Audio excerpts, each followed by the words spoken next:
Cada um de nós é responsável pelos atos que cometem diante de Deus, ou nós somos julgados por Deus com juízo por causa dos atos que cometeram os nossos antepassados. É sobre isso que iremos tratar no programa EBD Comentada Online de hoje. A Palavra de Deus tem o potencial de mudar a vida de uma pessoa, de uma família e de uma nação. Vai começar agora mais uma aula de Escola Bíblica Dominical com o pastor Mário Luna.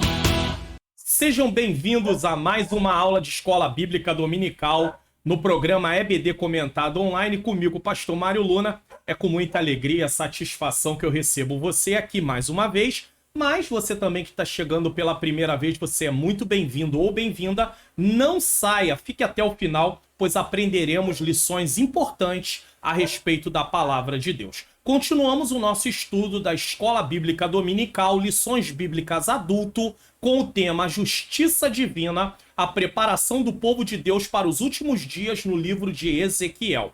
E a lição de hoje é a lição de número 7, que será ministrada no dia 13 de novembro de 2022, pois aqui no canal as lições são gravadas com antecedência, e o tema é: a responsabilidade é individual. Bom, vamos fazer uma oração. Senhor nosso Deus e Pai, Pai amado e Pai querido, eu quero te agradecer por mais essa oportunidade de estar aqui no programa EBD Online no canal. Senhor querido, Senhor amado, eu te agradeço, Senhor querido, pedindo ao Senhor que ilumine a minha mente para que eu ensine as verdades de acordo com o que está na Tua Palavra. Ilumina a mente daqueles que estão assistindo para que possam compreender e juntos possamos colocar em prática. Eu te peço pela vida de cada um deles, pelas suas famílias, pela vida financeira, pela saúde, pela vida profissional, pelo casamento, pelos filhos. Peço libertação, transformação. Para os professores eu te peço, Senhor, que a cada dia o Senhor venha usá-los, aperfeiçoá-los, tirar o medo, o receio. Ó Deus querido, abaixa, Pai querido, estima, ajuda eles, fortalece, não deixa que desistam, que parem. Abençoa a vida de cada um, Senhor, que a Tua Palavra se faça presente em nossa vida. Abençoa também os inscritos, toma os membros do canal, que contribui, Senhor, com o ministério de ensino, Pai querido, Pai amado aqui desse canal, que o Senhor venha tocar no coração das pessoas para que divulgue esse canal, para que outras pessoas sejam alcançadas em nome de Jesus. Bom, não deixe de divulgar o canal, se inscreva no canal, ative o sininho das notificações, comente o que você tem achado desta aula, porque é importante, tá bom? Vamos lá? Texto áureo da lição de hoje. A alma que pecar, essa morrerá. O filho não levará a maldade do pai, nem o pai levará a maldade do filho. Eu abri a lição com uma pergunta. Olha aí o que diz esse texto. A justiça do justo ficará sobre ele e a impiedade do ímpio cairá sobre ele. Ezequiel 18, 20. Verdade prática, para além da responsabilidade individual, a palavra de Deus se posiciona contra o fatalismo. Isto é, contra a ideia de que tudo está determinado por um rígido destino. O que significa isso? Não adianta você querer fazer nada diferente, porque tudo que acontecer tinha que acontecer dessa forma. Não. A nossa responsabilidade é individual. Nós tomamos decisões. Deus permite que nós venhamos tomar decisões. Deus não vai determinar você pecar. Deus não vai determinar você fazer coisas erradas. E muitas vezes eu e você acabamos cometendo coisas erradas. Então nós não acreditamos em fatalismo colocado da forma que está aqui. Leitura bíblica em classe está em Ezequiel 18, do 20 ao 28, tá? E eu estou explicando essa leitura bíblica em classe no Expondo as Escrituras aqui no canal. Eu aconselho você a assistir esse vídeo aqui primeiro, para depois assistir esta aula de hoje. E se você quiser assistir a primeira aula de hoje, você pode assistir ela toda e no final dessa aula eu deixo lá para você o link para você clicar. Mas se você quiser assistir esse vídeo agora, primeiro, você também pode clicar aqui no card que aparece em cima. Bom, objetivos da lição. Primeiro, explicar a máxima usada em Israel. O que eles defendiam? Segundo, expor a respeito da abrangência da salvação. Até onde Deus oferece salvação? E para quem? Terceiro, pontuar a reação de Israel. Qual é a palavra-chave? Responsabilidade, que eu tenho e que você tem. Uma palavra para os nossos amados professores. Primeiro, não desistam. Vamos em frente, porque o Senhor é aquele que vai nos dar força. Hoje eu quero falar da quarta lei do ensino, a lei da lição. Nós temos tratado de algumas leis nas aulas anteriores e aqui vai mais uma. Essa lei pode ser resumida pela seguinte sentença: a verdade a ser ensinada deve ser aprendida através de uma verdade já conhecida. Preste atenção.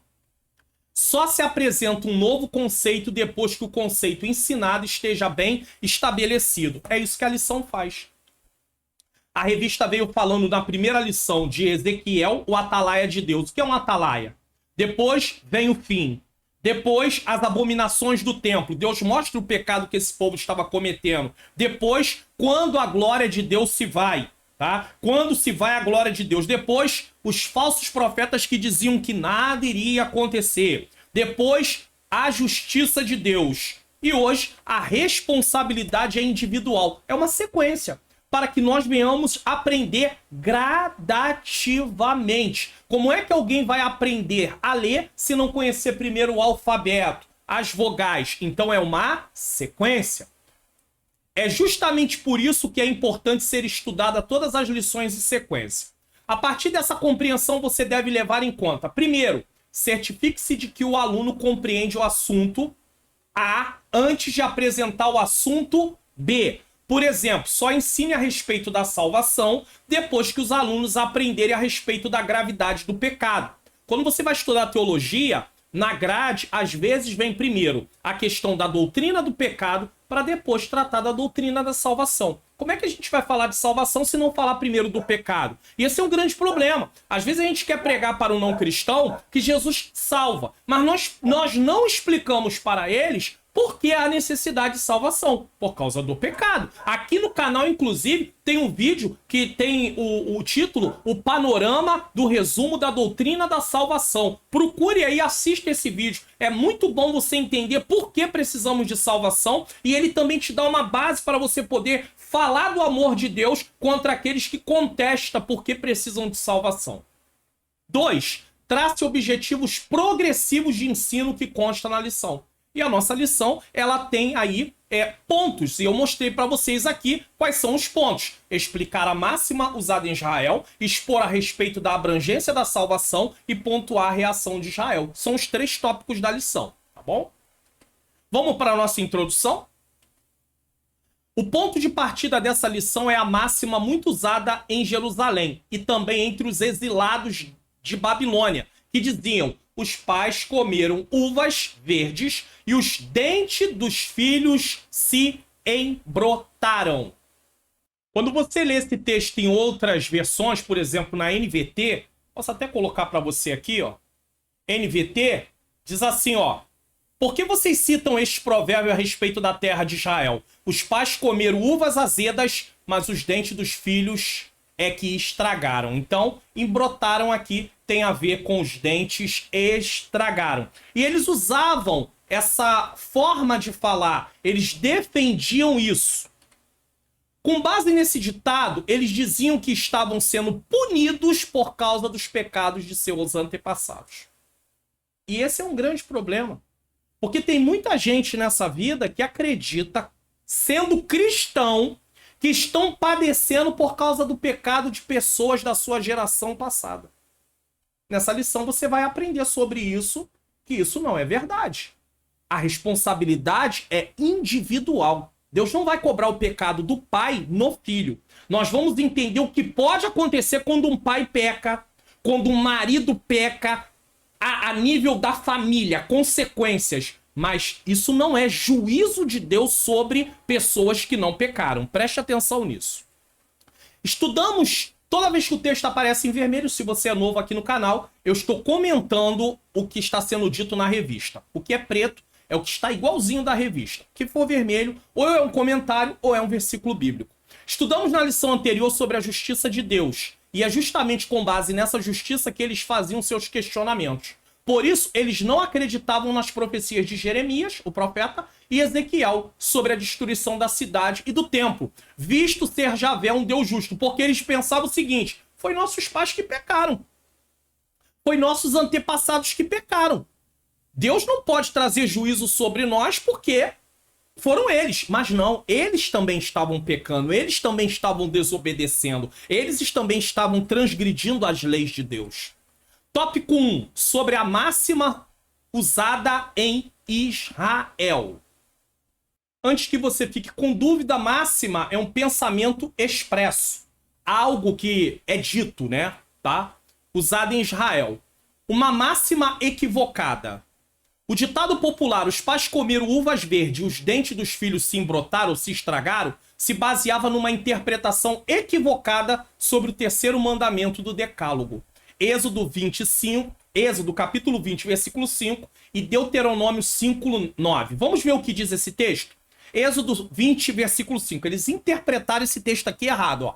Não te encurvará a elas, nem as servirás. Está falando de idolatria. Porque eu, o Senhor teu Deus, sou Deus zeloso, que visita a maldade dos pais nos filhos até a terceira e quarta geração. Mas olha o que diz no final: daqueles que me aborrecem. Então, filhos, gerações que continuam a pecar o pecado dos pais. Deus não está dizendo aqui que vai cobrar o pecado dos pais nos filhos se os filhos obedecerem a ele. Não é isso que Deus está dizendo.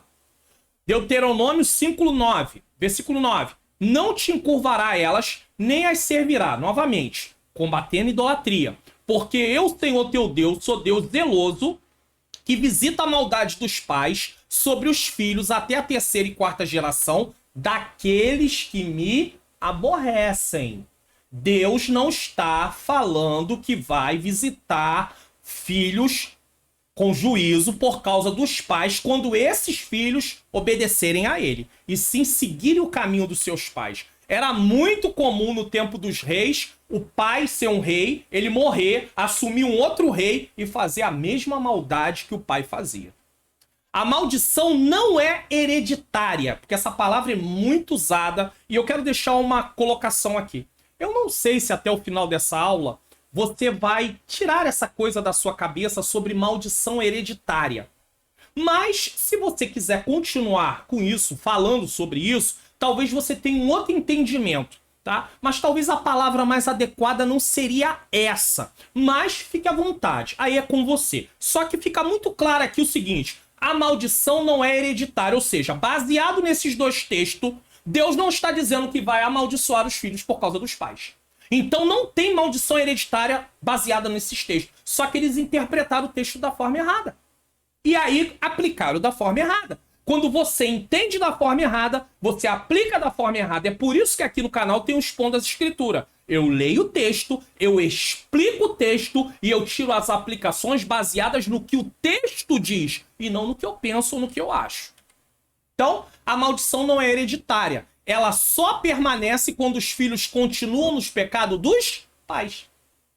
Então não é uma questão de maldição hereditária. É uma questão de maldição para aquela própria geração. Baseado no quê, pastor Mário Luna? Que Deus amaldiçoava as pessoas. Baseada na aliança. Leia Levítico capítulo 26. Leia Deuteronômio capítulo de número 28. Deus diz: aqui estão os termos da aliança. Os termos do contrato que eu estou fazendo com você, povo de Israel. Se vocês obedecerem, aqui estão as bênçãos. Aí tem a lista das bênçãos. Por exemplo, no capítulo 28 de Deuteronômio, 14 versículos falam sobre as bênçãos. Quando chega no versículo 15, se não me falha a memória, começam as maldições que vão até o versículo 54. Tem muito mais versículos sobre maldições, que é a ausência da bênção e a punição de Deus sobre o transgressor, do que versículos de bênção. Por quê? Porque nós somos muito mais tendentes a desobedecer do que obedecer a Deus. 14 versículos sobre bênçãos. 54 versículos, se não me falha a memória, sobre maldições. Veja a expressão, daqueles que me aborrecem. Então, só tinha maldição da lei, da aliança que Deus fez sobre os filhos, se eles desobedecessem. Então não era maldição hereditária. Não é Deus cobrando nos filhos o pecado dos pais. O texto não diz isso. É um princípio divino estabelecido desde a lei de Moisés. Quer ver? Deuteronômio 24:16 vai provar que a maldição não era hereditária. Olha o que diz. Basta lermos os livros de Reis, depois da divisão do reino, e veremos principalmente no reino do norte, reis que seus pais pecaram contra Deus e eles seguem o mesmo caminho dos pais. Isso aqui é só um exemplo. Agora vamos para o texto. Deuteronômio 24:16. Os pais não morrerão pelos filhos, nem os filhos pelos pais. Cada qual morrerá pelo seu próprio pecado. Aí eu sei que alguém pode pegar lá a história de Coré, Abirão, que se rebelaram contra Moisés, a liderança dele, e aí Deus faz com que a terra engula eles, com seus pertences, com seus filhos, com sua família, e aí vai dizer assim, mas os filhos não pagaram por causa do pecado dos pais, mas aí é Deus, na sua soberania, trazendo um juízo de forma muito pontuada. Deus faz como ele quer. Mas de forma geral, está escrito aqui, ó, os pais não morrerão pelos filhos, nem os filhos pelos pais. Cada qual morrerá pelo seu próprio pecado. Deus deixa isso claro.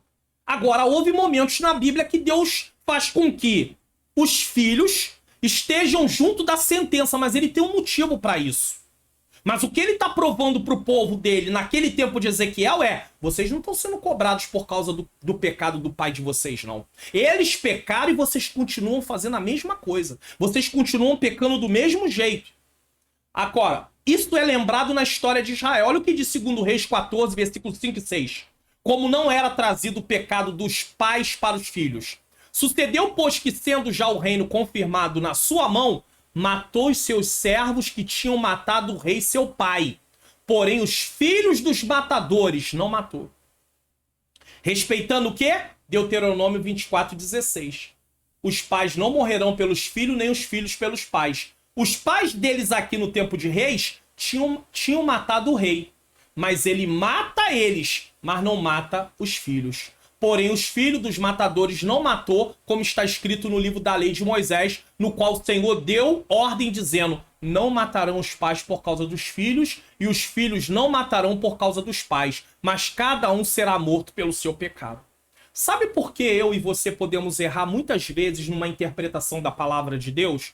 Porque nós pegamos um texto e damos a interpretação sem considerar o que diz sobre aquele assunto na Bíblia toda. E aí nós acabamos errando. Então é por isso que eu preciso estudar. Você não pode pegar um texto, eu não posso pegar um texto e sair por aí aplicando ele sem antes entender o texto, do que está tratando aquele texto, do que está falando aquele texto. Senão eu posso dar até uma aplicação errada para o texto. O texto não diz aquilo, eu estou falando uma coisa que o texto não diz. Então veja bem, se alguém se baseasse, voltando, em Êxodo 25, versículo 5, e Deuteronômio 5:9, sem considerar o finalzinho do versículo, daqueles que me aborrecem, sairia por aí propagando maldição hereditária. Mas quando a gente continua estudando e lê daqueles que me aborrecem, ou seja, da geração que continua pecando igual seus pais, e lê também Deuteronômio 24:16, está escrito, Deus dizendo: os pais não morrerão pelos filhos, nem os filhos pelos pais, cada um morrerá pelo seu pecado. E aí Reis, 2 Reis 14, 5 e 6, dá um exemplo claro que os pais que fizeram mal foram mortos, mas os filhos não foram condenados por causa do que os pais fizeram. Então, tem maldição hereditária baseada no texto lá de Êxodo e de Deuteronômio? Não. 2. Jeremias, nós vamos voltar a falar sobre maldição hereditária. Aguenta aí. Jeremias e Ezequiel trataram do assunto. A palavra profética em Jeremias é escatológica. A seção de Jeremias 30 a 33 é o livro da consolação, que não foi editado separadamente como Lamentações. Ele fala de consolação, mas ele não é uma parte, né? Um livro à parte, como Lamentações. Essa parte da profecia anuncia a restauração de Israel. Lembra que Jeremias, por exemplo, 33, né? Clama a mim, responder-te-ei, anunciar-te-ei coisas grandes e firmes que não sabe, né? É uma fala de uma restauração do povo de Israel depois da questão do tempo que haveria e algo futuro. E de Judá, e contempla o futuro glorioso da nação unificada. Voltaria não mais ter reino do norte e reino do sul, mas seria uma só nação. Esse oráculo, essa palavra, né, de Deus, está nesse contexto, como nos revela também a profecia no livro de Jeremias 31, 29 e 30. É nesse contexto escatológico futuro que Jeremias profetizou que nunca mais será pronunciado em Israel tal provérbio popular. Mas a proibição, veja, a proibição anunciada por Ezequiel é imediata. Parem de falar isso. Parem de falar isso. Lá no futuro, tá, escatológico, quando se cumprir a volta do Messias, quando houver a restauração de Israel, é uma outra situação, nós não vamos tratar disso aqui, aí não haverá mais o pecado, aí é uma outra situação. Mas Deus está dizendo, mas a proibição é anunciada por Ezequiel imediatamente. Que história é essa de vocês ficarem por aí dizendo que vocês estão pagando por causa do pecado do pai de vocês? E talvez nós podemos até dizer, que história é essa? Você que é um cristão, eu que sou um cristão, dizer que nós estamos aí debaixo de uma maldição e que precisa ser quebrada uma maldição na nossa vida por causa do pecado de um pai, de uma mãe, de um avô. Que história é essa? Ué, e Cristo na nossa vida não vale nada? Não tem nenhum efeito? Sangue de Jesus não tem poder, não? Sangue de Jesus tem poder. Se você estudasse o poder do sangue de Jesus, você não defenderia isso contra a sua vida, para a sua vida. Você diria, não, o sangue de Jesus me livrou de tudo isso. Que história é essa? Não há. E até porque a maldição seria contra os desobedientes. Você vai entender melhor isso aqui.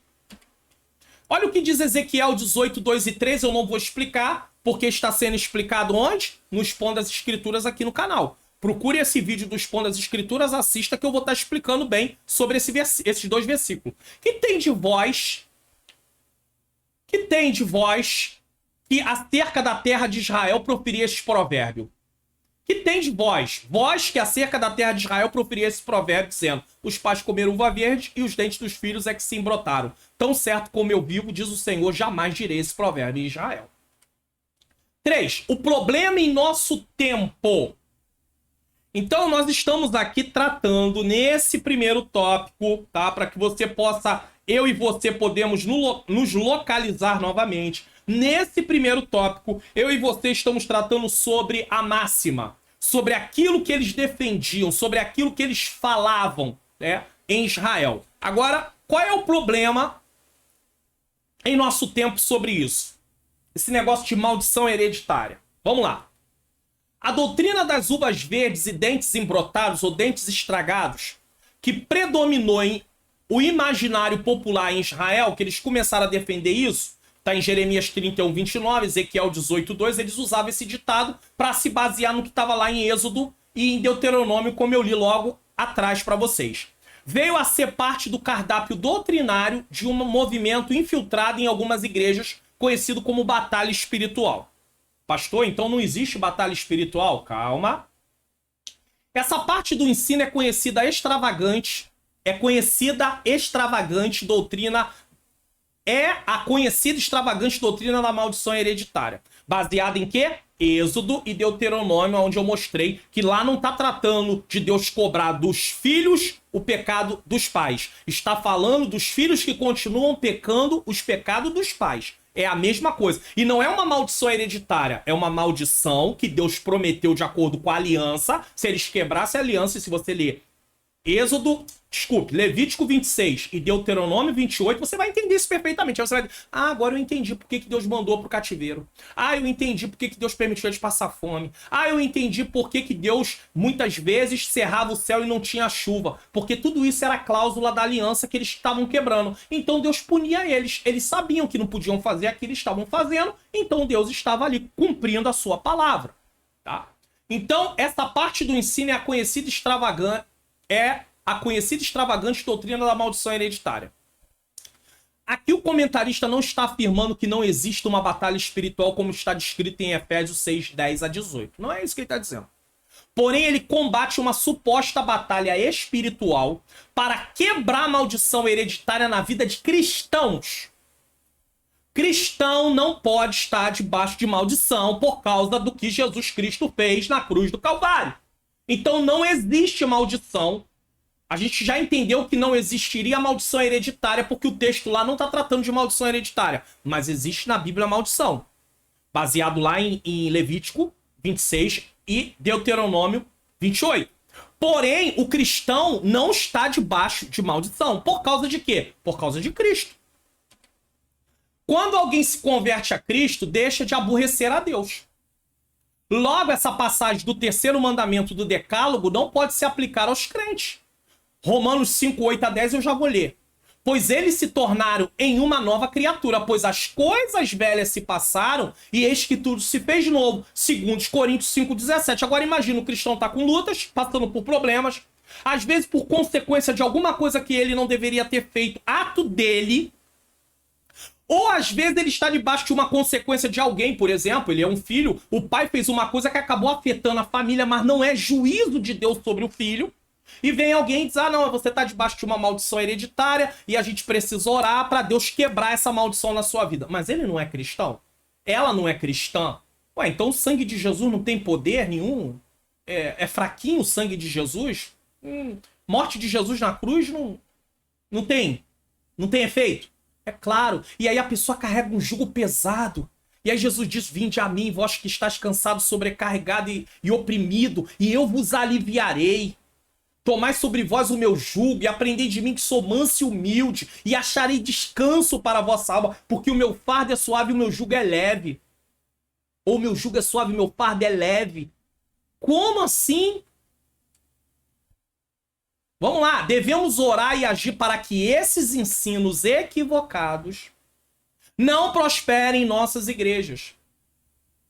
Eu sei que depois de terminar essa aula, talvez você ainda continue defendendo a palavra de maldição hereditária.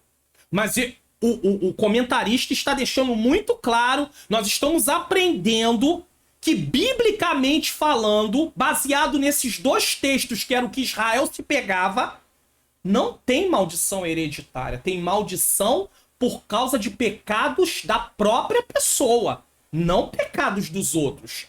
E o homem sem Deus está debaixo da maldição da lei, porque ele quebrou a lei. Adão e Eva quebraram o mandamento de Deus, passaram a estar culpados diante do tribunal de Deus. E a partir desse momento, toda a sua descendência passa também a estar culpada diante de Deus. Então a maldição que afeta o ser humano que está sem Cristo é a maldição da lei, porque ele não vive de acordo com a lei de Deus. Mas em Cristo, Cristo cumpriu tudo aquilo que a lei exigiu e se fez maldição, morrendo na cruz do Calvário, e nos dá direito à vida eterna. Aí não tem mais maldição sobre nós, mas maldição da lei, não maldição hereditária, tá? Devemos orar e agir para que esses ensinos equivocados não prosperem em nossas igrejas. Ele botou aí Judas, versículo 3. Talvez você diga assim, pastor, quase nem se lê Judas. Fala para mim o que está escrito aí em Judas, versículo, capítulo, porque só tem um capítulo, por isso que é versículo 3. Dá para colocar aqui sim, vou colocar para você. Judas 3, vou ler na NVT, tá bom? Amados, embora planejasse escrever-lhes com todo o empenho sobre a salvação que compartilhamos, entendo agora que devo escrever a respeito de outro assunto e insistir que defendam a fé que, de uma vez por todas, foi confiada ao povo santo. Por quê? Porque a fé estava em perigo por causa de quem? Vou sublinhar aqui, falsos mestres, falsos ensinos. Tá? Vamos lá? Prosseguindo. Olha o que diz Romanos 5, 8 a 10. Mas Deus prova o seu amor para conosco em Cristo, em que Cristo morreu por nós, sendo nós ainda pecadores. Logo, muito mais agora, sendo justificado pelo sangue, seremos por ele salvos da ira.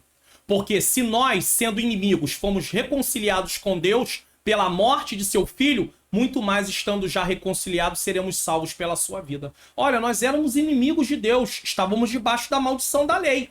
Mas em Cristo, isso acabou. Então nós já aprendemos que, biblicamente, o texto de Êxodo e de Deuteronômio não está tratando de maldição hereditária, mas sim de uma maldição sobre aqueles que continuam pecando o mesmo pecado que os seus pais cometeram ou outros pecados. Agora, todo ser humano está debaixo da maldição da lei, porque é um desobediente, ele é culpado no tribunal de Deus, mas quem aceita Jesus está livre dessa condenação. Olha o que diz Romanos 8:1, nenhuma condenação há para os que estão em Cristo Jesus. E tem gente aí que é cristão com medo de maldição hereditária. Não tem maldição hereditária sobre a sua vida. Você é cristão. Já aprendemos que não tem maldição hereditária e muito menos maldição. Agora, alguém pode continuar usando o termo maldição hereditária. Eu não tenho como impedir. O comentarista não tem como impedir. Mas a lição está nos ensinando. O que significa a palavra maldição na Bíblia? Agora nós vamos aprofundar um pouquinho mais sobre esse assunto. Para falar disso, às vezes precisaria de uma aula só. Mas vou tentar aqui trazer uma ideia, né, um conceito importante. O que significa a palavra maldição na Bíblia? No texto bíblico, é o oposto da bênção. Baseado lá, as bênçãos para os obedientes, Levítico 26, Deuteronômio 28, ou a maldição para os desobedientes. Então a maldição é o oposto da bênção, é o chamamento de mal, sofrimento ou desgraça sobre alguém. Punição, juízo. Os que quebram a lei estão debaixo da maldição. Que maldição? Cristo nos salvou dessa maldição, fazendo-se maldição por nós. Está em Gálatas 3, do 10 ao 13. Então, quem não está em Cristo está debaixo de maldição da lei, porque quebraram a lei de Deus. Começando lá em Adão. Mas quem está em Cristo está livre dessa maldição. Essa ideia de maldição, não estou falando de maldição hereditária, vamos continuar, de maldição, encontrou uma grande variedade de usos na atualidade, daí veio essa ideia de maldição hereditária. Então começa-se com a palavra maldição na Bíblia, você vai procurar, se você tiver uma Bíblia que possa pesquisar a palavra maldição, você vai encontrar várias vezes a palavra maldição na Bíblia. Mas preste atenção numa coisa interessante, tá? Então veio a ideia de maldição hereditária. Não tem essa palavra maldição hereditária na Bíblia. Mesmo sobre cristãos. E aí eles defendem maldição hereditária sobre cristão. Não tem. Não tem nem maldição e nem maldição hereditária. A Bíblia menciona a maldição como juízo de Deus sobre os que quebram sua aliança. O cristão está quebrando a aliança uma vez que ele está em Cristo? Não. Ele vive uma vida na prática do pecado? Não. Então ele não está debaixo de juízo de Deus. De pai sobre seus filhos, era usado o pai, ele poderia abençoar ou amaldiçoar o filho no Antigo Testamento. No Antigo Testamento, tá? No Antigo Testamento. Certo? Pais e seus filhos, de alguém que foi injustiçado e clamava por justiça, usando as maldições descritas na lei. Então ele recorria à lei de Deus que falava sobre as maldições e ele lançava essas palavras de maldição sobre a vida daquele que estava ali cometendo uma injustiça. Então eles faziam isso também. Mas não encontramos nenhum texto na Bíblia onde diz que o diabo ou os demônios lançaram maldições sobre alguém. Não tem na Bíblia isso. Você pode pesquisar numa Bíblia a palavra maldição e você vai encontrar várias vezes, mas nenhuma delas estão associadas ao demônio. Estão associadas a Deus trazendo juízo sobre o seu povo. Estão associadas a alguém que está clamando a Deus por juízo e nesse caso ele impõe uma maldição sobre aquela pessoa no sentido de Deus fazer justiça. Não é uma questão de uma vingança pessoal, mas é uma questão. No Antigo Testamento tem até os salmos imprecatórios. Calma aí. Imprecatórios, desculpe. Aí, acertando a palavra aqui. Tem esses salmos, como, por exemplo, deixa eu lembrar aqui, tem um salmo 137. Quem lê o salmo 137 fica assim, meu Deus, o que é isso? Vamos lá. Vou botar só um pedacinho do salmo 137 aqui. Você vai olhar assim e você vai falar assim, meu Deus, o que é isso? Aí, muitos cristãos caem no erro de fazer o seguinte, que é pegar os textos do Antigo Testamento, que no Novo Testamento há uma reformulação sobre aquilo, porque a revelação é progressiva e vai se ampliando, e que aplicar aquilo do Antigo Testamento quando Jesus já disse não vai fazer isso mais. Não pode fazer mais isso. Olha o que o Salmo 137, o salmista faz. Será que ele está pedindo uma justiça pessoal aqui? Não.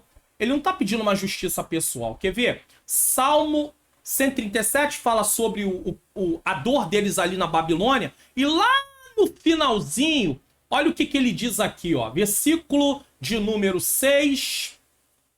Versículo de número 5.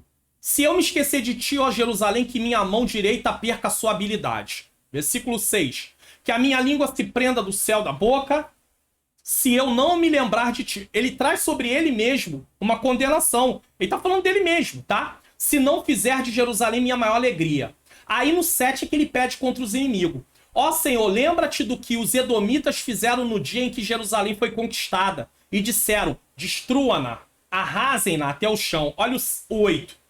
Então ele pede que Deus faça justiça para esse povo, mas também para o povo da Babilônia. Ó Babilônia, você será destruída. Feliz é aquele que lhe retribuir por tudo que fez contra nós. Feliz aquele que pegar suas crianças e esmagar contra a rocha. Ele está falando da descendência.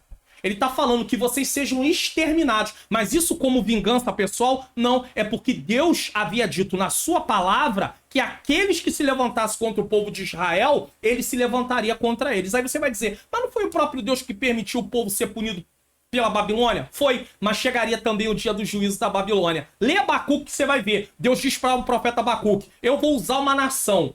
Aí Abacuque diz assim, Senhor, como é que tu vai usar uma nação que é muito mais pecadora do que nós para nos corrigir? Deus falou, eu vou usar essa nação, mas depois eu vou também cobrar dessa própria nação. Então o que o salmista está fazendo aqui é reivindicando aquilo que Deus mesmo prometeu. Não é uma vingança pessoal. E nós não temos direito de pedir vingança pessoal de forma nenhuma.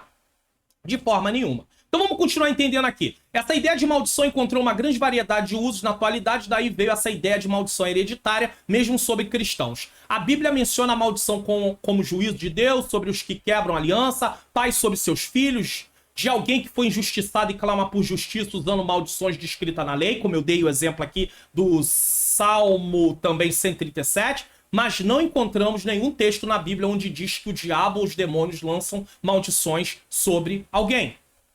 No Novo Testamento, amaldiçoar os inimigos ou os perseguidores é uma atitude proibida. Pelo exemplo e pela palavra de Jesus. Pastor, não acredito. Não. Então vamos para a Bíblia. Eu vou usar o meio da revista corrigida. Nem vou usar a NVT. 544. Vamos lá. Eu vou colocar na tela. Vamos para a tela. Colocando aí na tela para você.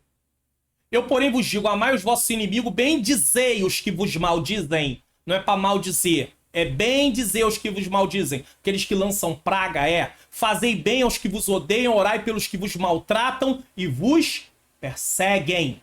Tá?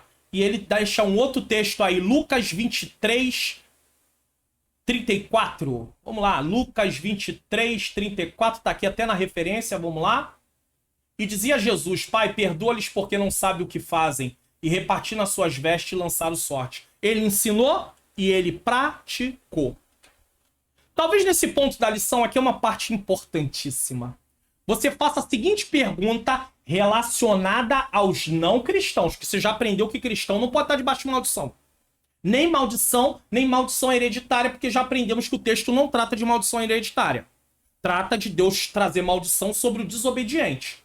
Não de Deus castigar os filhos por causa de pecado de pai. Não tem isso na Bíblia, tá? Então, você pode ter uma pergunta relacionada aos não cristãos. Mas como vamos classificar, por exemplo, casos em que o bisavô era viciado em bebida, pode ser bebida ou qualquer outra coisa. Eu botei a bebida aqui como um exemplo. O avô, o pai, um dos filhos ou mais de um dos filhos, um dos netos ou mais de um dos netos e até um dos bisnetos ou mais de um bisneto. Como é que a gente vai classificar isso? Não seria uma maldição hereditária lançada pelo diabo? Ou pelos demônios? E que precisa ser quebrada? Tá falando de não cristãos. Não seria uma maldição hereditária? Bom, já falamos que não encontramos a palavra maldição associada ao diabo na Bíblia. Não tem. Mas alguém pode perguntar, não seria uma maldição hereditária lançada pelo diabo? Começou lá pelo bisavô, pecou e aí isso atingiu o avô, que atingiu o pai, que atingiu o neto, que atingiu o filho, que atingiu o neto, que atingiu o bisneto. Como assim? Vamos continuar. A primeira coisa que devemos considerar é que, de acordo com o que aprendemos até agora na lição, a maldição que a Bíblia menciona é decretada por Deus por quebra de sua lei e não pelo diabo. Então a Bíblia não fala em momento nenhum sobre maldição lançada pelo diabo. A Bíblia não fala disso. Em segundo lugar, é verdade que o nosso pecado pode trazer consequência para nossos filhos, mas isso está relacionado a causa e efeito, e não a um juízo de Deus sobre eles, e muito menos a uma maldição do diabo sobre eles. Um pai é viciado. Aí o que ele faz? Ele gasta o dinheiro dele todo com bebida. Aí ele chega em casa no final do mês, gastou o dinheiro todo. Antes de chegar em casa, torrou o dinheiro. Ou viciado não só em bebida, viciado em jogo. Aí chegou em casa, não tem o dinheiro das compras. Naquele mês a família vai passar necessidade. Os filhos vão ser atingidos por causa do erro do pai. A esposa vai ser atingida por causa do erro do marido. Mas os filhos e a esposa não estão debaixo de juízo de Deus. Eles estão sofrendo consequência por causa do que o pai e do que o marido fez. Mas não é juízo de Deus sobre eles. Nós temos que diferenciar isso muito bem. E aí as pessoas começam a achar que estão debaixo de maldição hereditária por causa de alguma coisa que alguém fez. Tá?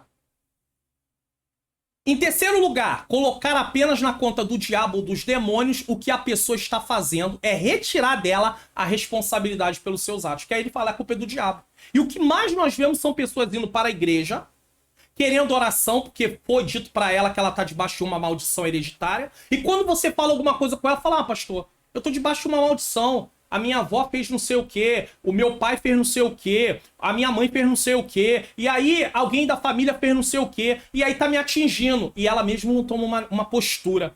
E eu tô falando de gente que é crente, cristão, que diz que tá debaixo de maldição e hereditária. Dessa forma, se alguém defende isso, dessa forma seria invalidado o que Ezequiel está falando sobre a responsabilidade ser individual. Deus não está trazendo juízo. Porque o problema é que se misturou a maldição que a Bíblia fala que Deus traz e jogou isso pro diabo. E o diabo passou a ter poder de maldição. E pior, ele planta isso na vida de alguém da nossa família lá atrás e hoje as pessoas, no dia de hoje, estão pagando por causa disso.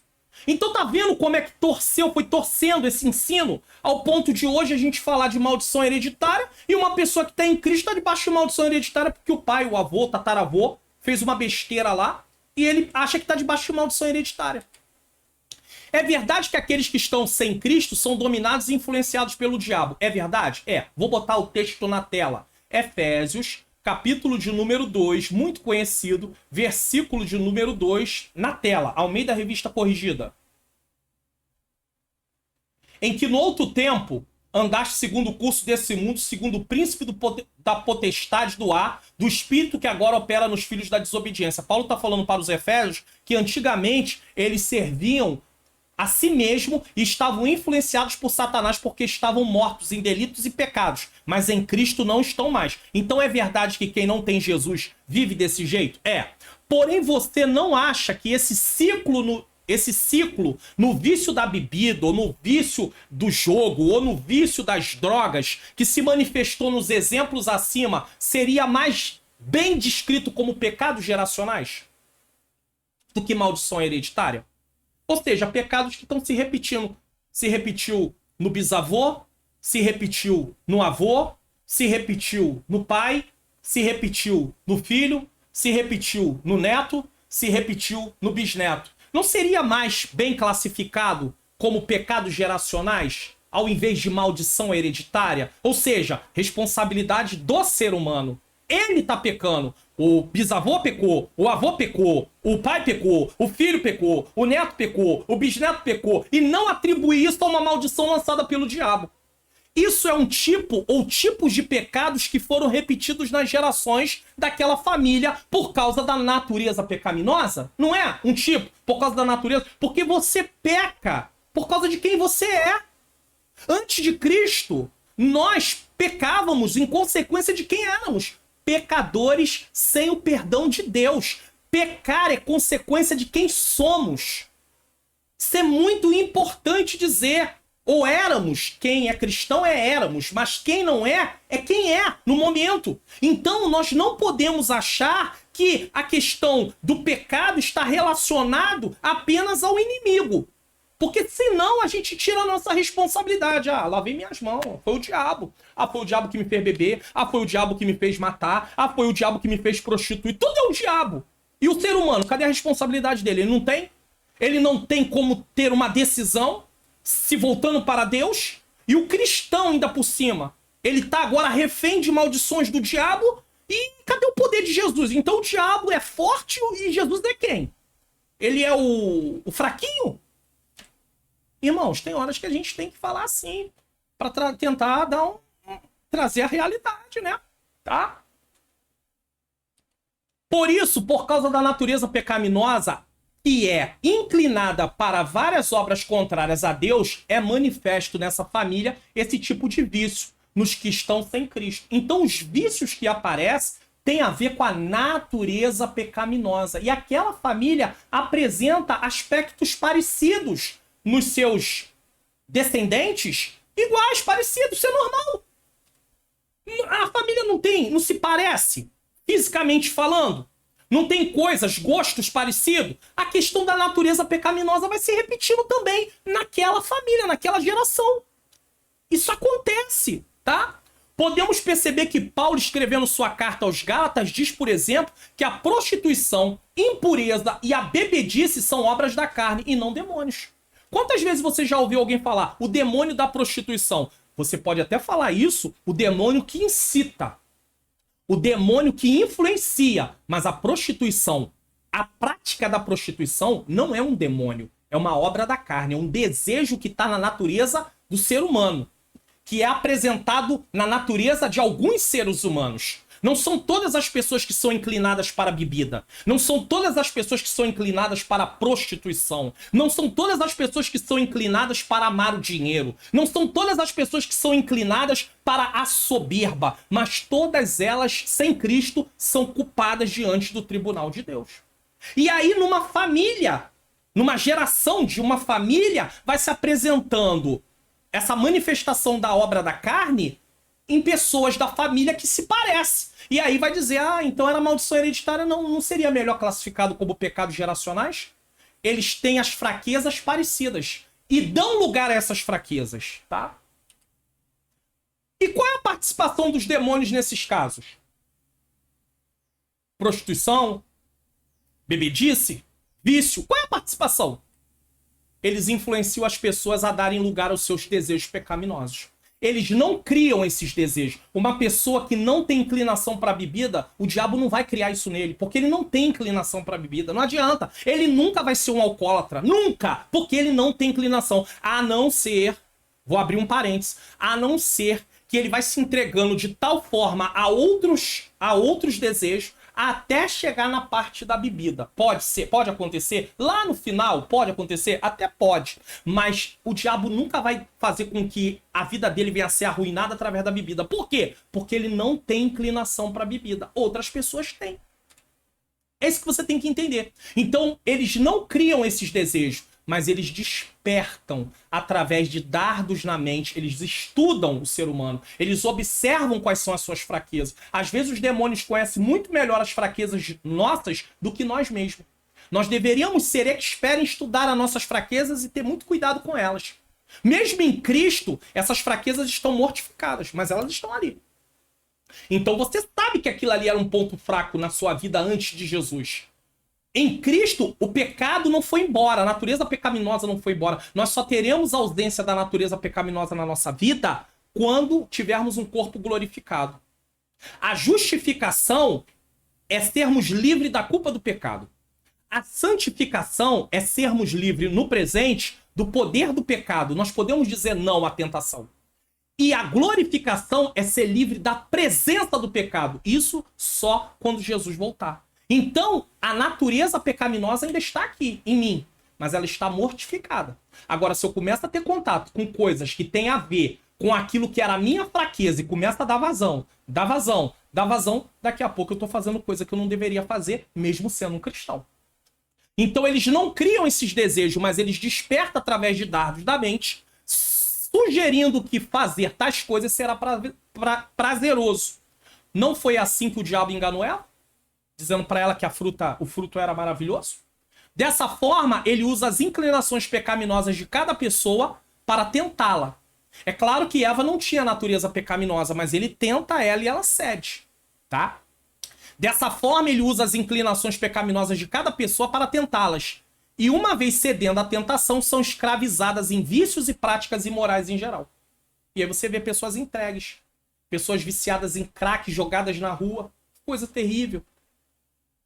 Coisa triste. E estão ali. E às vezes o pai está naquela vida, daqui a pouco nasce um filho e também segue aquela situação.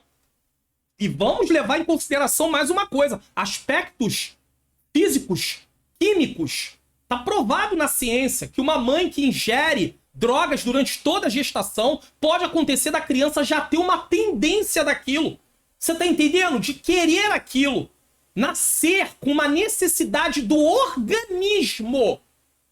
Então isso é muito sério. Isso é muito sério. Isso é muito sério, tá? Mas isso não tem nada a ver com maldição hereditária. Jesus, porém, afirmou, preste atenção nisso aqui. João 8, 32 e 36. E conhecereis a verdade, e a verdade vos libertará. Se, pois, o Filho do Homem vos libertar, verdadeiramente sereis livres. Então o cristão não pode estar debaixo de maldição nenhuma. Dessa forma, os que estão em Cristo não estão nem debaixo de maldição da lei, não são mais culpados no tribunal de Deus, nem debaixo de se render aos pecados geracionais. Nós mudamos aí, talvez seja melhor classificado pecados geracionais que se repetiu naquela família do que maldição hereditária, porque nós já mostramos biblicamente que o texto lá de Deuteronômio e de Êxodo não está tratando de maldição hereditária, e ali é uma maldição que Deus traz, não é nem o diabo, e muito menos debaixo de algum pacto maligno que alguém de sua família fez no passado, incluindo aquela pessoa. Pastor, mas é nesse ponto que eu me pego, pastor. E se a mãe apresentou o filho ao diabo no ventre, e aí ele cresceu, e o diabo disse que ele era dele, mas ele aceitou Jesus, quebrou. Cristo quebra pacto, Cristo quebra tudo. Mas a pessoa não está em Jesus, então tem que aceitar Jesus. Não adianta levar uma pessoa para a igreja, já que defende a questão, aí nessa questão, já que foi feito um pacto, não adianta levar uma pessoa para a igreja só para orar para Jesus quebrar pacto se ela não aceitar Jesus. Porque se ela não aceitar Jesus, o diabo continua no controle da situação. Então ela precisa aceitar Jesus. Não adianta fazer campanha para quebrar pacto se não quer Jesus como Senhor e Salvador. O diabo sai ali na hora, depois ele volta de novo. Ela saiu do templo, o diabo volta de novo. Por quê? Porque ela não se decidiu com Cristo. Agora, no momento que ela se decidiu com Cristo, o pacto foi quebrado. Então a gente também tem que dividir as coisas. Maldição hereditária, eles estavam defendendo que seria Deus cobrando dos filhos pecado dos pais. Agora, o que as pessoas estão chamando de maldição hereditária tá parecendo que é coisas que as pessoas fizeram no passado a nível de pactos e que essa pessoa está sofrendo consequências por causa disso. Mas você não é um cristão? Se essa pessoa que está sofrendo, que acha que está sofrendo consequências é cristão, não deveria estar. Porque em Jesus estamos livres. As coisas velhas se passaram e tudo se fez novo. Mas não é cristão. Então aceita Jesus.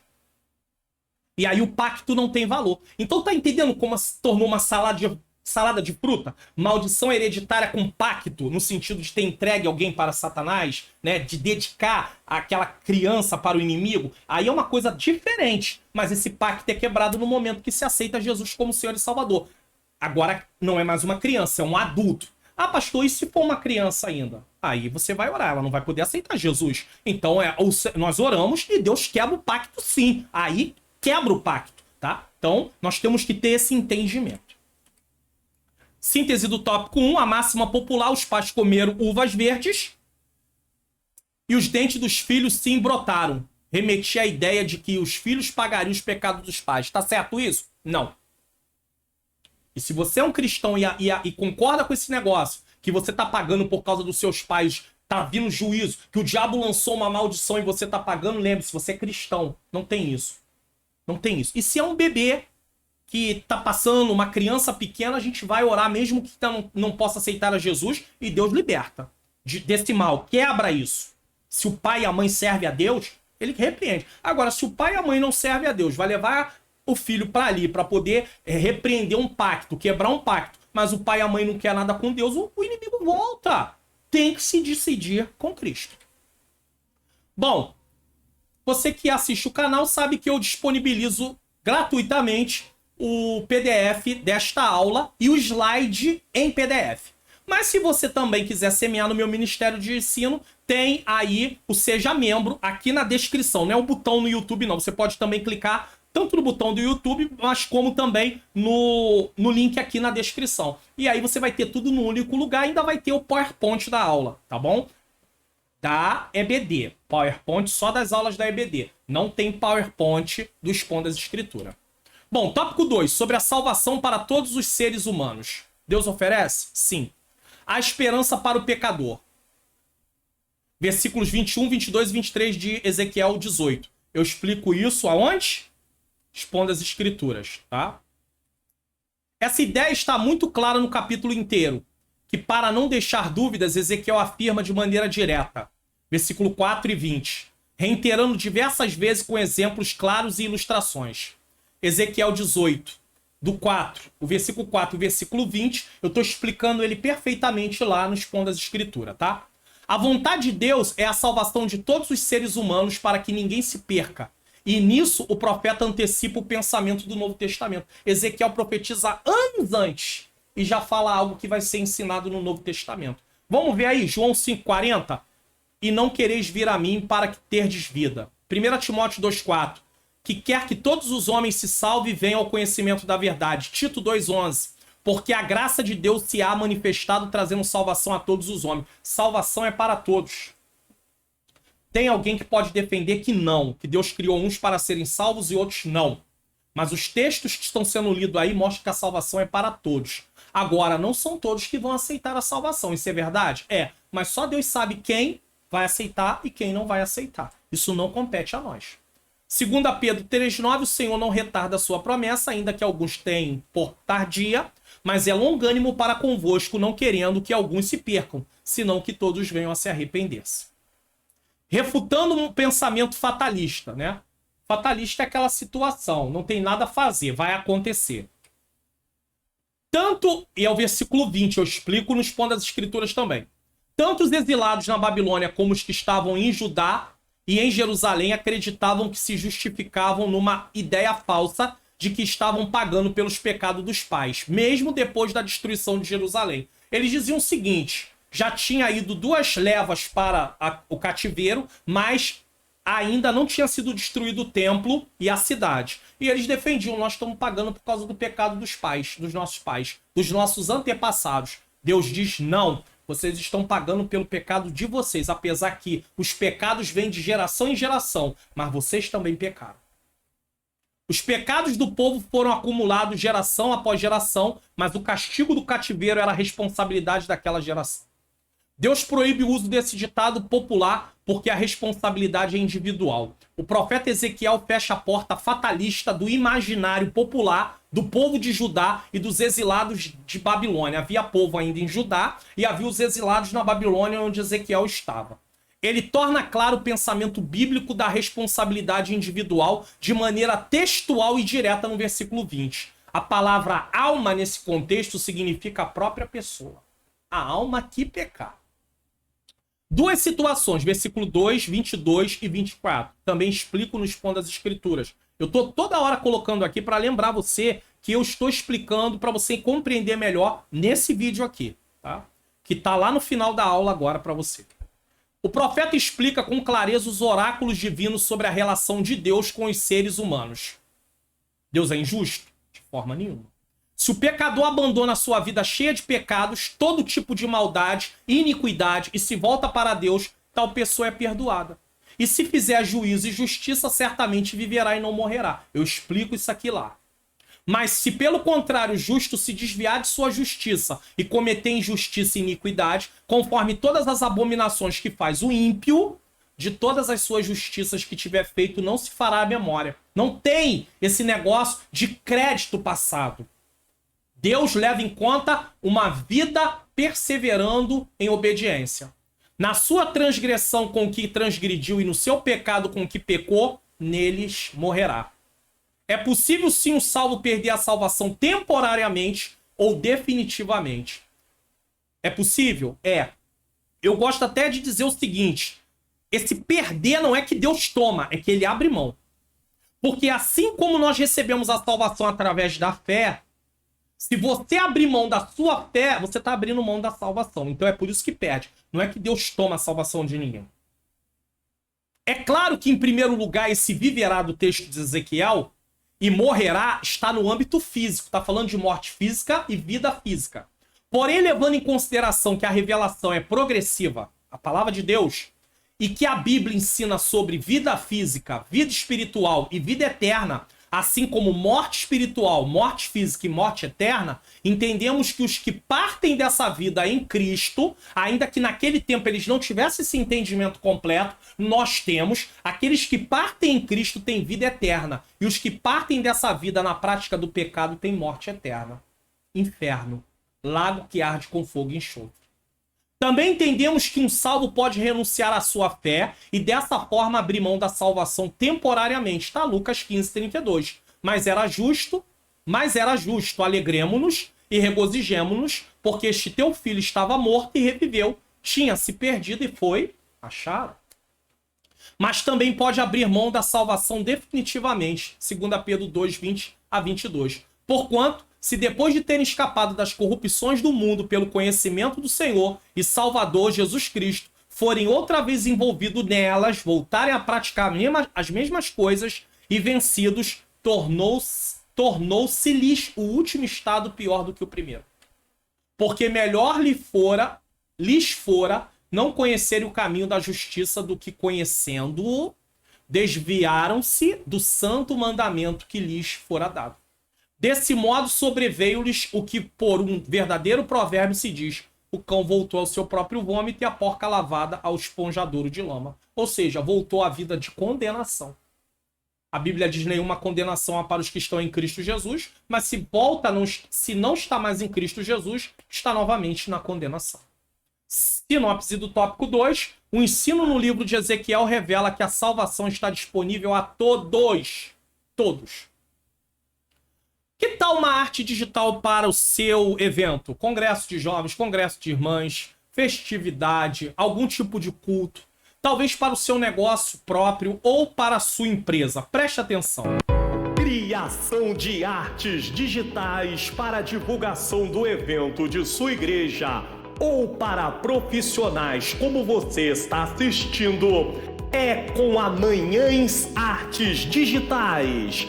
Artes digitais a partir de R$19,90. Entre em contato hoje mesmo pelo WhatsApp DDD 21 97176 4015 e peça já o seu orçamento.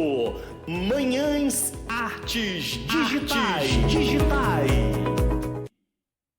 É isso. Se você precisar, entre em contato. Tópico 3, sobre a reação de Israel. Para finalizar.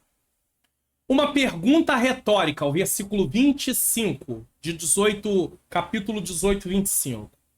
Na verdade, são duas perguntas. Não é o meu caminho direito? Não são os vossos caminhos torcidos? A pergunta retórica não espera resposta. Trata-se de uma afirmação em forma de pergunta. É o que Javé afirma nessa passagem. Esses recursos estilísticos, né, tem a ver com a linguagem, são frequentemente nas escrituras. Veja esses exemplos. Não é Arão o levita teu irmão? É claro que era.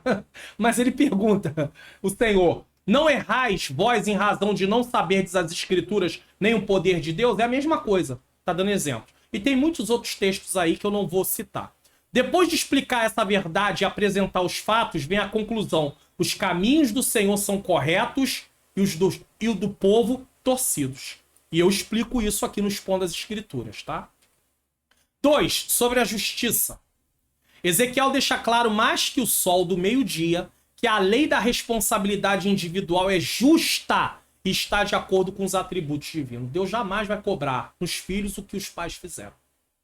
Esse atributo é manifesto no castigo do pecador e na premiação do justo, o qual recompensará cada um segundo as suas obras. Está em Romanos 2,6. Esse atributo se harmoniza com a santidade de Deus. Deus é tão justo que se um ímpio se arrepende, Deus não se lembra mais dos seus pecados. Deus não traz à tona os seus pecados. Mas se um justo abandona o caminho de justiça, Deus não se lembra mais da sua justiça e vai imputar sobre ele a sua injustiça. Então olha só como é que Deus é justo. Mas o povo no tempo de Ezequiel está dizendo que Deus não é justo. Estão dizendo que estão sofrendo por causa do que os pais fizeram. Deus está dizendo, não, vocês estão sofrendo por causa do que vocês estão fazendo.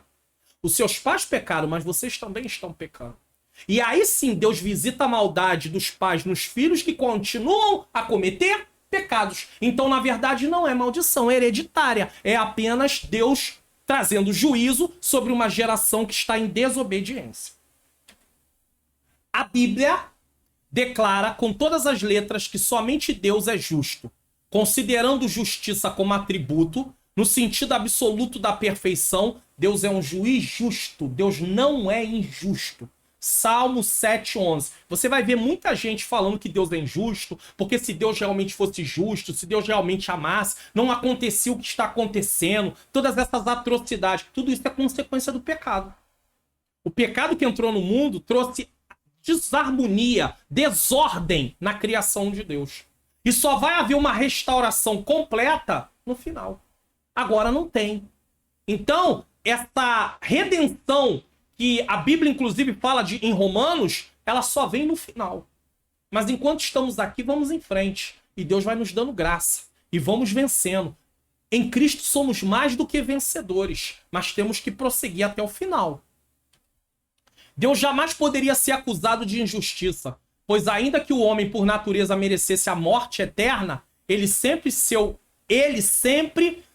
tempo para que o povo se arrependesse. Ele sempre deu tempo. Aqui é deu, tá? Tem um errinho aqui. Ele sempre deu tempo para que o povo se arrependesse. E o povo merecia a morte eterna, por causa da natureza. E Deus não fez. Aqui o próprio povo é que está agindo com injustiça. Vejamos o que o cronista diz. Segundo Crônicas 36, 15 e 16, olha o que diz. E o Senhor Deus de seus pais lhe enviou a sua palavra pelos seus mensageiros, madrugando e enviando-lhes,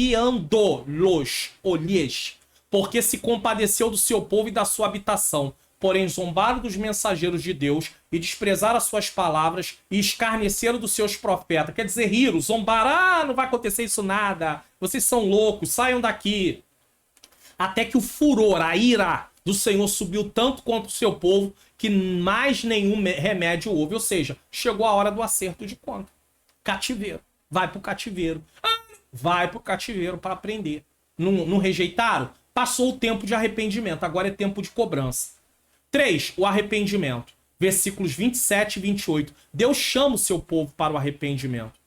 Deus é justo e misericordioso. A retribuição ao pecador, costumais, aquele que pratica, que tem prazer, vem depois de muitos anos de apelo ao arrependimento sem resposta do povo. Isso me preocupa, porque nos dias de hoje, Deus tem sido longânimo para que pessoas aceitem a Jesus, para que pessoas que estão desconcertadas com Deus dentro da igreja possam se consertar. E a gente vai brincando. E pode chegar um momento que não tem mais jeito. A resposta dada aos críticos deixa claro também que, mesmo o ímpio na sua impiedade, deixando o pecado e voltando a praticar a justiça, tem o perdão. Como é que Deus é injusto se ele perdoa até o ímpio? E falando nisso, se você ainda não aceitou Jesus como seu único e suficiente Salvador e está assistindo essa aula, levanta suas mãos para Cristo. Aceita Jesus neste momento. Procure uma igreja evangélica mais próxima da sua casa.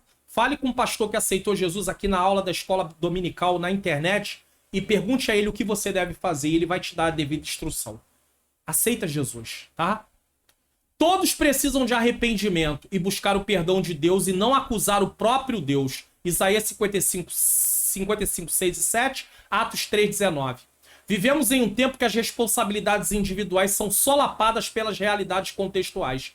Há quem defenda que o criminoso não pague pelos seus crimes por causa da sua circunstância econômica. Quer dizer, a pessoa tem direito de roubar porque está com situação financeira difícil. Então, se fosse assim, muitos brasileiros iam sair por aí assaltando tudo, porque muitos passam por muitas situações difíceis. A palavra de Deus mostra que ricos e pobres, homens e mulheres, enfim, o ser humano de modo geral precisa se arrepender dos seus próprios pecados. Isaías 55, 6 e 7 diz: buscai o Senhor enquanto se pode achar, invocar enquanto está perto. Deixe o ímpio o seu caminho e o homem maligno os seus pensamentos e se converta ao Senhor, que se compadecerá dele. Torne para o nosso Deus, porque grandioso é em perdoar. Olha como é que Deus é justo, querendo salvar aquele que não o serve. Atos 3,19 diz: arrependei-vos, pois, e convertei-vos para que sejam apagados os vossos pecados. Bem colocado, apagados. Deus não se lembra. E venham assim os tempos de refrigério pela presença do Senhor. E esse refrigério não está relacionado a você não ter luta nessa vida, mas a você não ser culpado mais diante do tribunal de Deus. Porque ainda que uma pessoa tenha uma boa vida aqui nessa terra financeiramente, se ele não tiver o Senhor Jesus como Senhor e Salvador, ele é culpado no tribunal de Deus. Quando ele partir, ele vai para a condenação eterna. Então, é uma alegria temporária. Enquanto quem está em Cristo, mesmo que sofra aflições, é uma aflição também temporária. Porque um dia você estará para sempre com Cristo. E não haverá choro, nem dor, nem morte, nem clamor, porque as primeiras coisas são passadas. Essa história se repete em nossos dias porque é tendência dessas pessoas culparem a Deus pelas suas mazelas. E é o que acontece hoje. Devemos levar a palavra de Deus a essas pessoas, pois nenhuma felicidade pode ser plena sem Jesus. Então vamos pregar Jesus, vamos falar de Jesus. O canal aqui fala de Jesus. É por isso que eu sempre digo para você: divulga o canal. Tem tanta gente precisando. Você pode ser um canal para levar esse canal para outras pessoas. Sinopse do tópico 3. As acusações dos exilados em Babilônia contra Javé, seu Deus, de injustiça se reverte contra eles mesmos. Eles é que eram injustos. Conclusão da nossa lição de hoje para a glória de Deus. Depois de refutar o imaginário popular de que Deus estivesse sendo injusto, pelo castigo do povo, o profeta chama os seus leitores para uma reflexão. Esse discurso soteriológico, né, falando sobre a doutrina da salvação, é muito importante e continua atual na vida da igreja e na pregação cristã. Me perdoe. É nossa responsabilidade levar essa mensagem aos perdidos da terra. Nós não cremos que pessoas foram criadas para salvação e outras para perdição. Por isso pregamos o evangelho para que o Senhor salve todos aqueles que ele quer e todos aqueles que abram o coração para ele. Romanos 6,23 diz: porque o salário do pecado é a morte, mas o dom gratuito de Deus é a vida eterna por Cristo Jesus nosso Senhor. Encerramos a lição entendendo que, diante de Deus, todos nós temos responsabilidades com os próprios atos. A responsabilidade é minha, não culpe seu pai, sua mãe, seu irmão. Até se uma pessoa te irritar e você sair da graça, ainda que ela tenha participação em ter te irritado, você não é justificado pelo que você passa a fazer por causa de estar irritado porque ela te irritou. Deus não vai justificar você. Ah, coitado, ele foi irritado, então a culpa é da outra. Não, não, você também errou. Então ele também vai trazer juízo, cobrança, necessidade de você se arrepender. Quando eu falo de cobrança, é querer que você se arrependa. Porque não é... nós não pensamos da seguinte forma: ah, eu errei, por exemplo, eu falei uma mentira, se for o caso, só estou dando um exemplo. Ah, Deus já vai trazer um juízo já direto. Não, Deus quer que eu me arrependa. Porque daqui a pouco a mentira pode se tornar prática. Daqui a pouco o Espírito Santo de Deus ele não tem mais como falar ao meu coração. E eu posso me apostatar da fé e abrir mão até da salvação se eu continuar nesse caminho de tristeza, tá? O justo juiz nos pedirá conta deles, dos nossos atos, tá? A aula acabou prolongando um pouquinho de nada mais do que eu tô querendo fazer, porque eu tive que explicar um pouco sobre essa questão de maldição hereditária e mostrei para você algumas possibilidades e o que você não deve aceitar na sua vida como cristão. Afinal de contas, em Jesus Cristo você é uma nova criatura. Você é mais do que vencedor, tá? Acho que foi importante. Vamos espiar o que iremos estudar na próxima lição? Lição de número 8, 20 de novembro de 2022, o bom pastor e os pastores infiéis. É uma mensagem, uma lição que fala para lideranças. Sério. Mas vamos ter que tratar. Afinal de contas, estamos tratando aqui no canal também sobre liderança na revista de jovem e eu te aconselho a assistir as lições. Tá uma benção. E não se esqueça, expondo as escrituras, a responsabilidade individual. É a leitura bíblica em classe da lição de hoje. Eu te aconselho a assistir se ainda não assistiu. Bom, Preste atenção nesse último aviso aqui. O conteúdo desse vídeo está edificando sua vida? Então seja um divulgador desse canal. Divulgue para sua família, para as pessoas de sua igreja e de suas redes sociais. E não se esqueça de se inscrever no canal, ativar o sininho das notificações, deixar seu comentário se está gostando e de que lugar está assistindo e se ficou até o final do vídeo. É muito importante também você deixar o seu like e compartilhar esse vídeo em suas redes sociais. Então é só para você lembrar, né? Se você sentir aí tocado por Deus, divulgue o canal, comente, se inscreva, diga de que lugar do Brasil está assistindo, se foi edificante para a sua vida, se você compreendeu o assunto aqui explicado. É muito importante que você fale sobre tudo isso. Vamos orar? Quero agradecer a Deus, você que ficou até o final agora, que Deus continue abençoando a sua vida. Senhor nosso Deus e Pai, Pai amado e Pai querido, eu quero te agradecer por mais esse programa EBD Comentado Online de hoje, pela lição de hoje sobre a responsabilidade individual. Quero agradecer por pessoas da região Norte, Nordeste, Centro-Oeste, Sul e Sudeste que estão assistindo esta aula, que o Senhor possa abençoar suas vidas, que possa haver uma compreensão em relação a essa questão de maldição. Ó Deus querido, que venhamos compreender para não sermos reféns, Senhor, e acharmos que estamos debaixo de uma maldição e viver, Senhor, curvados, quando na verdade a Tua palavra diz: e conhecereis a verdade vos libertará. Se o Filho pôde vos libertar, verdadeiramente sereis livres. Senhor, eu quero te agradecer. Aplica as verdades nos nossos corações e nunca nos deixa achar que o Senhor é injusto, porque o que vem sobre nossas vidas são consequências daquilo que nós mesmo, Pai querido, praticamos, ou até mesmo alguém praticou, mas não juízo teu, porque tu és justo, só traz juízo sobre aqueles a quem tem feito alguma coisa errada, em nome do Senhor Jesus. Bom, tô deixando aqui para você, ó. Aqui. Tô deixando para você aqui alguns vídeos de recomendação. O Expondo as Escrituras, não deixe de assistir. Aulas sobre liderança também na lição de jovens. Que o Senhor abençoe a sua vida, abençoe a sua família. E até o próximo programa EBD Comentada Online.